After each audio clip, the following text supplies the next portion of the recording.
Après sa victoire sur le Bundu, Mamadou Lamine Dramé s'installe à Kougani à 9 km de Bakel. Cette fois-ci, le commandant Lefranc lui envoie, ce même 13 mars, une troupe de 87 hommes dirigée par le capitaine Joly pour lui enjoindre de disperser ses troupes. Mamadou Lamine est prévenu secrètement par Alpha Séga, interprète à Bakel. Le marabout tend un piège aux soldats français au gué de Sassi Marana et réussit à battre la garnison.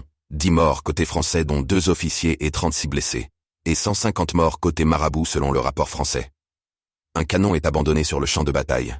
Alors, se répand dès le 14 mars 1886, comme une traînée de poudre la nouvelle de la victoire de Malamine, l'enfant prodige du Soninkara sur les Blancs, en même temps que germait le mythe de son invincibilité. On raconte partout qu'il est capable de faire fondre les boulets de canon des Toubabs en les transformant en eau ou en glace. Ce coup de tonnerre vient renforcer une renommée déjà bien établie de prestidigitateur même chez les animistes, grâce au Karama ou Mukadama en Soninké, un livre saint dont les versets servent à maîtriser le surnaturel. Après Kougani, il se rend une nouvelle fois chez Sina Hawa Boubou Sadiabé le Tunka du Goy à Touabou, petit-fils de Samba Kumba Jahama, pour lui demander de l'aider plus concrètement.